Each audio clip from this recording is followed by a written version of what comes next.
At 7 o'clock hours, the quiet was shattered throughout Minneapolis and its neighboring regions. Tactical squads from ICE advanced in unison as engines bellowed and communication lines hissed with static. Residential blocks were locked down before the locals could completely grasp the unfolding events. Entryways were pounded upon and subsequently forced open by the agents. Individuals were apprehended within residences, along pavements, inside cars, and throughout storage facilities under federal jurisdiction. This initiative was named Operation Midway Blitz, a collaborative effort by ICE, the DEA, and the FBI initiated following extensive fraud probes. These inquiries exposed undocumented Somali migrants with criminal histories residing luxuriously in wealthy districts while vast sums of pilfered public money sat unrecovered. What started as a standard immigration crackdown rapidly intensified into an active combat zone. In a matter of days, authorities confiscated over 300 pounds of fentanyl, 160 kilograms of cocaine, and military-grade armaments including shotguns and AR-15s, alongside piles of currency, computers, and fake passports. Within merely a fortnight, in excess of 550 individuals were arrested and detained. Subsequently, the true surprise surfaced as proof indicated the CJNG was entrenched within Minnesota, abusing illegal Somali migration routes to transport humans, capital, and narcotics throughout the Midwest. The DHS elevated the danger status to Code Amber in response to these findings. This was not a standard cleanup mission, it was the initial volley in a battle for domestic safety. If you hold the conviction that criminal syndicates must not be permitted to conceal themselves with silence, press the like button to help this narrative spread. According to federal inquiries and confidential documents examined by detectives, what analysts discovered next set off an instant warning. At the heart of this web stood Ibrahim Warsame, the alleged foreign affairs minister, a 56-year-old high-ranking official possessing diplomatic clearance, global standing, and the capacity to travel internationally without attracting doubt. In the public eye, Warsame seemed entirely beyond reach. He utilized the rhetoric of improvement and humanitarian obligation, portraying himself as a guardian of migrant populations and a reliable ally of global organizations. Media crews trailed him into meeting rooms, and opportunities materialized wherever he went. However, based on investigative reports, secret financial audits unveiled a significantly more sinister truth. Federal experts pinpointed 47 suspicious transfers and 11 front companies intentionally structured to hide their true owners and purposes. Money flowed with accuracy from Guadalajara to Panama and then to Mogadishu before coming back into the United States masked as development aid, supply agreements, and diplomatic advisory payments. Detectives characterized this setup not as accidental graft but as a calculated framework. Secured digital correspondence raised the danger level from merely criminal to strategically significant. Investigators state that FBI cyber teams captured communications purportedly displaying Warsame granting authorizations, organizing deliveries, and settling conflicts at the peak of the hierarchy. He was not situated on the periphery of the enterprise. The documents suggest he was commanding it. The messages indicated explicit collaboration with the CJNG along with assistance from extremist-connected webs throughout the Midwest that provided arms, transport, and guarded protection for safe passage. The tactics employed were merciless and mathematically precise. Authorities claim that minors were enlisted as runners due to their ability to go unnoticed. Religious buildings were reportedly utilized as exchange hubs, protected by the community's faith in them. Police files were silently modified or deleted, permitting agents to clear security screenings and travel without hindrance. Then the most perilous disclosure arrived. A private circle labeled by detectives as a shadow council had reportedly shielded the scheme for 6 years. This group included Somali entrepreneurs, regional influencers, and bureaucrats who knew precisely how to manipulate the infrastructure while staying protected. At that instant, based on federal evaluations, Minnesota traversed a critical boundary. This ceased to be a migration matter or a standard legal case. A serving foreign minister reportedly integrated into a global cartel hierarchy signified that the danger had attained national security status. When authority and illegality crash into each other, where must the limit be established? Type red line in the comments if you are convinced that nobody ought to exist above the legal system. The intelligence summary arrived at the White House shortly past 12 o'clock, consisting of piles of secret dossiers, fiscal graphs, captured texts, and official names marked in crimson. When the ultimate evaluation reached the president's table, the deduction was undeniable. This was no longer a local criminal issue but a synchronized penetration of American organizations. Within a few hours, President Donald Trump sanctioned a federal reaction without parallel. This concerns the defense of American neighborhoods rather than politics. He declared in a broadcast address later that afternoon, "We intend to take apart every syndicate web, every dishonest bureaucrat, and every illegal enterprise concealing itself within our nation. No individual stands superior to the rule of law." The directive sparked a countrywide warning before the sun rose. As the FBI, DEA, and DHS initiated a combined assault unlike anything previously witnessed in Minnesota. 12 primary targets were pinpointed throughout the region as darkness yielded to dawn. With choppers scanning Minneapolis while tank-like trucks moved through nearby towns. Specialized units advanced with the exactness of soldiers. At the core was the most delicate objective, the personal home of Ibrahim Warsame. Federal officers lined up at the entrance. A definitive verification arrived via their earpieces. And then they broke in. Within the interior, the facade fell apart immediately as what looked like a respectable house hit a reinforced operations center. Agents found 86 kilograms of heroin and fentanyl packaged and labeled for sale, while secret spaces exposed 24 illegal weapons including altered rifles and silenced pistols. Partitions opened up to reveal safe chambers filled with computer servers and secured data banks. Then occurred the find that pushed the mission into high gear. 6 locked hard drives were confiscated, each holding carefully sorted documents, names, payment logs, security rotas, and travel permits. One specific directory was more prominent than the others, marked with the plain title, Assets.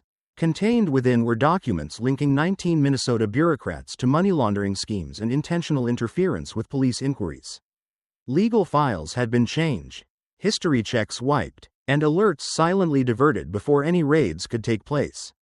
The syndicate had not merely purchased safety, they had constructed it. Throughout the state, comparable situations played out as DEA squads stopped chemical shipments associated with fentanyl manufacturing at a storage depot.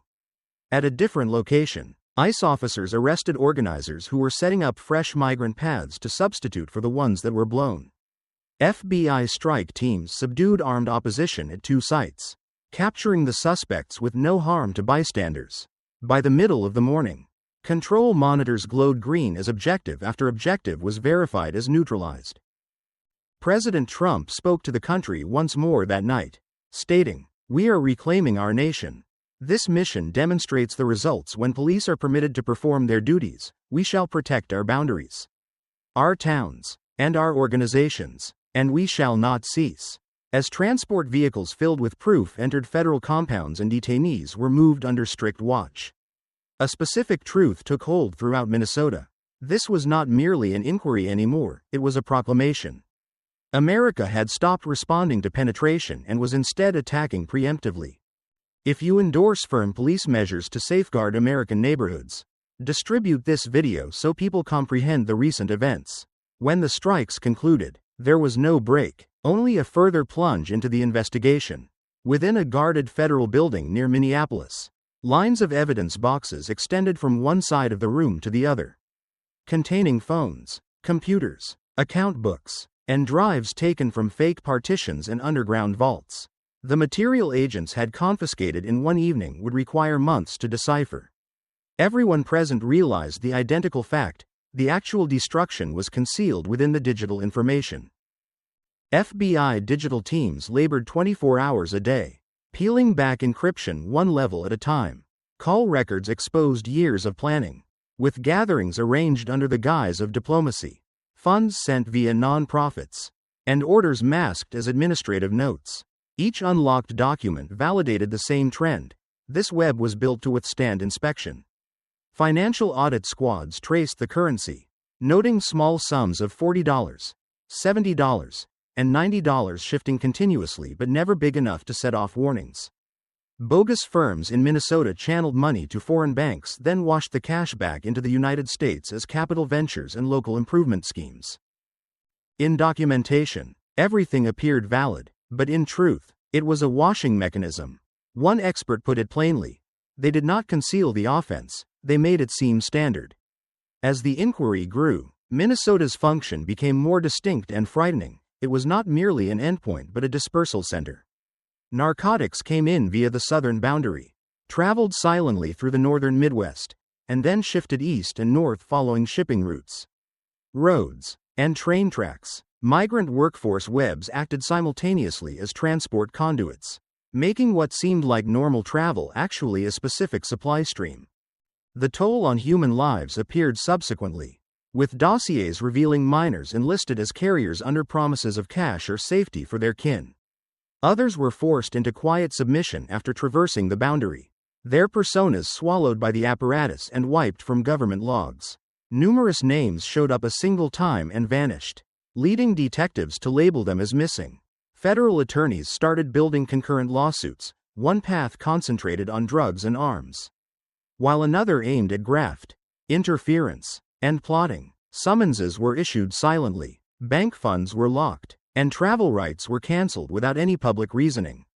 For the participants, the trap was tightening, yet they would not hear the entry happening this time. Within the mission updates, one term appeared repeatedly: institutional pollution.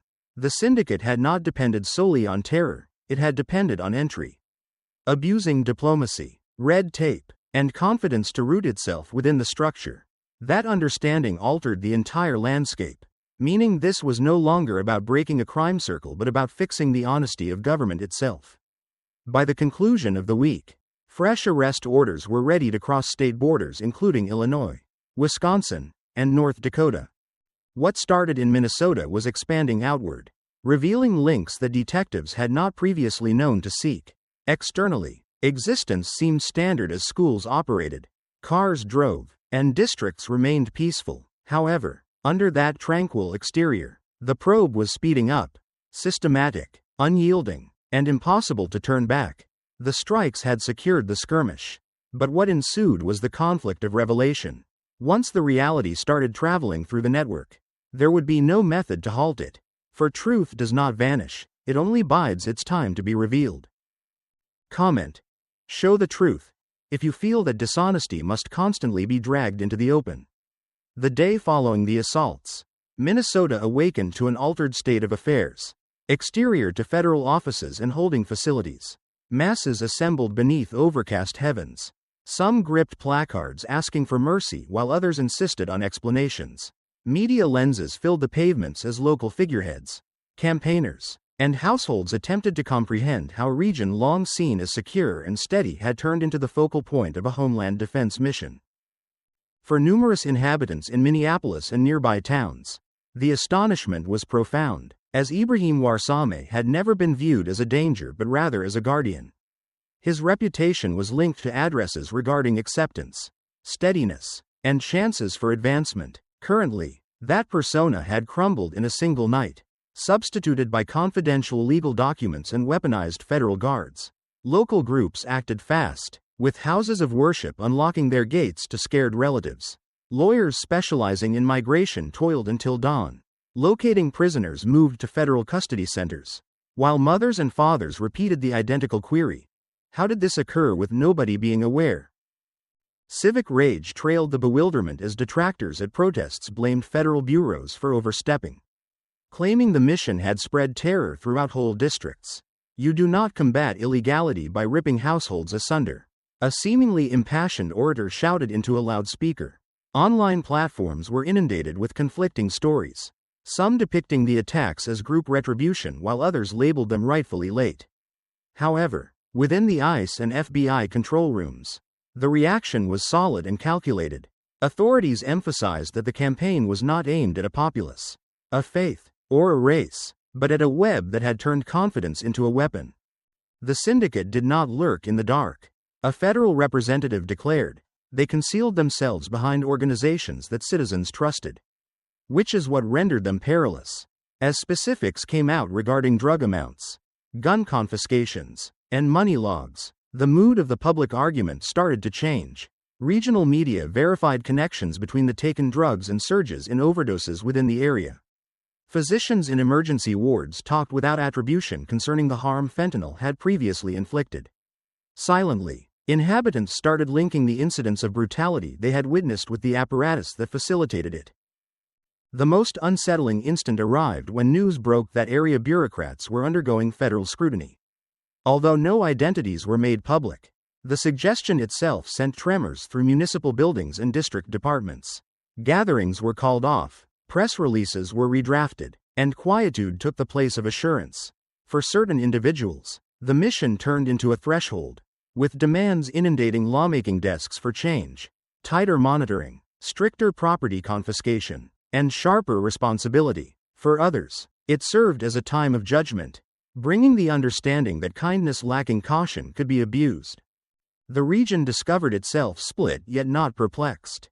As everybody realized that something essential had been revealed, Minnesota was not shielded from worldwide criminal powers any longer, it had been breached.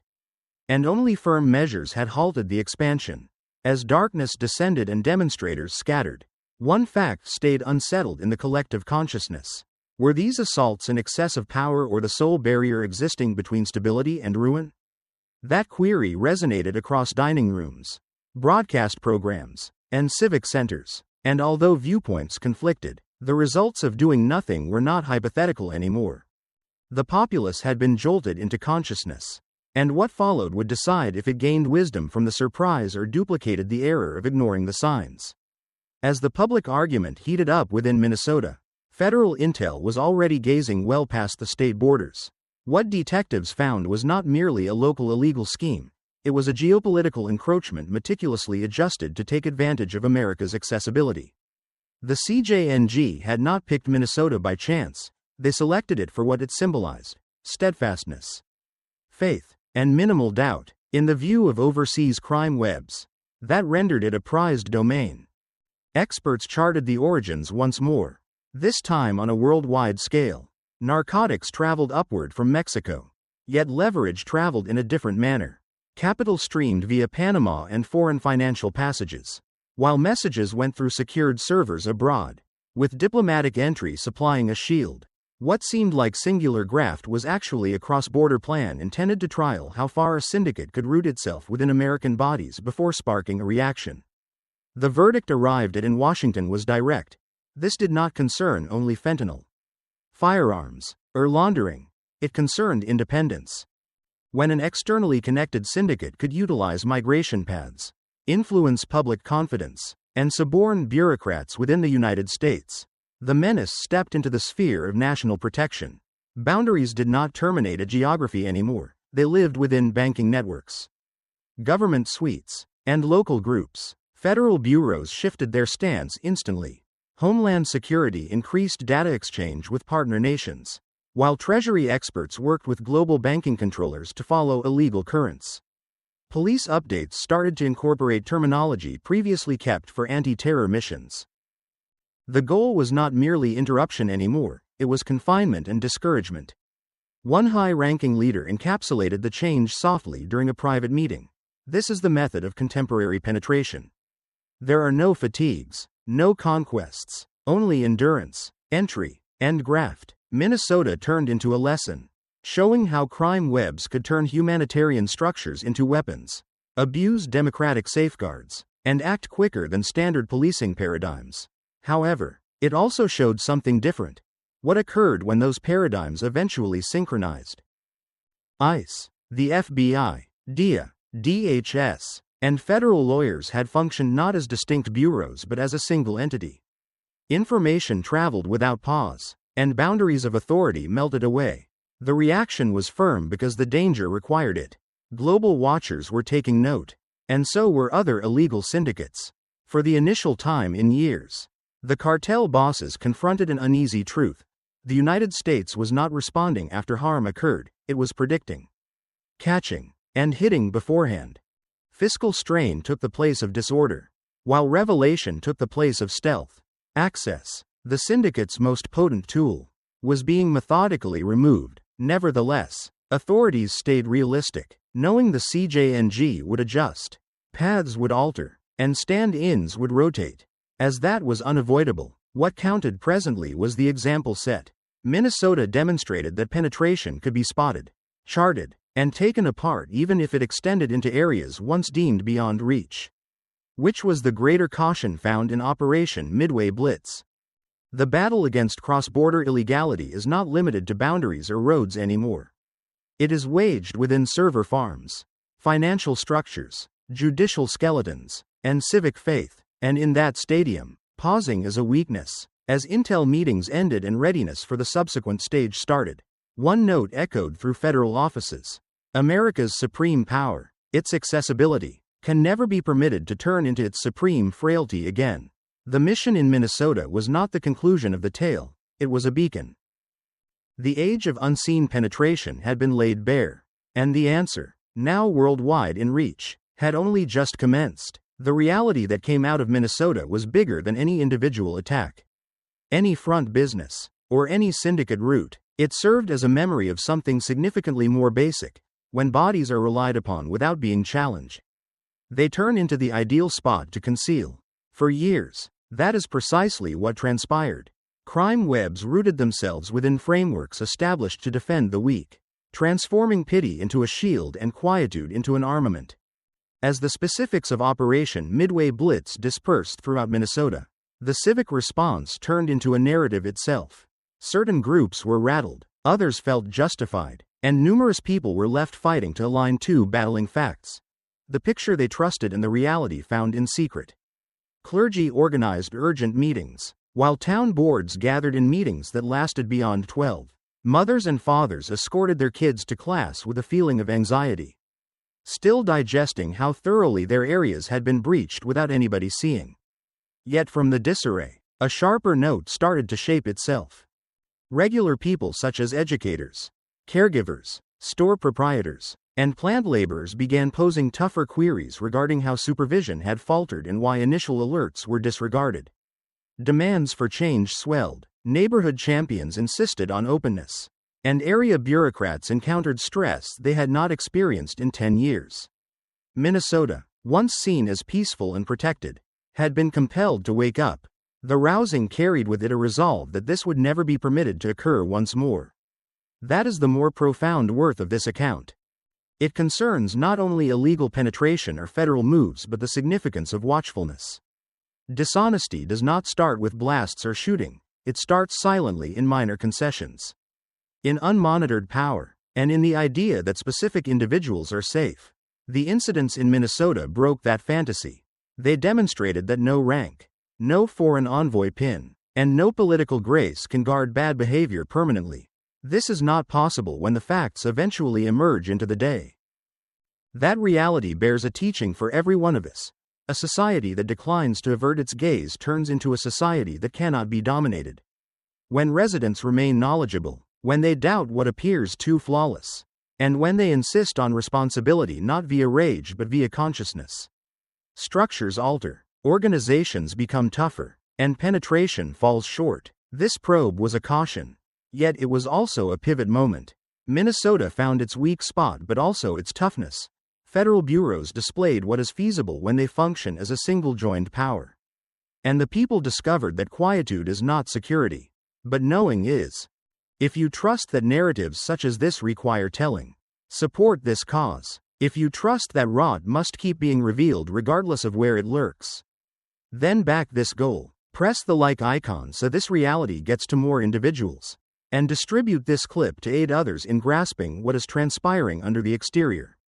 Sign up because the subsequent section is already developing, and you merit viewing it before anybody else. The tale is not finished, and collectively we shall continue carrying the facts into the light.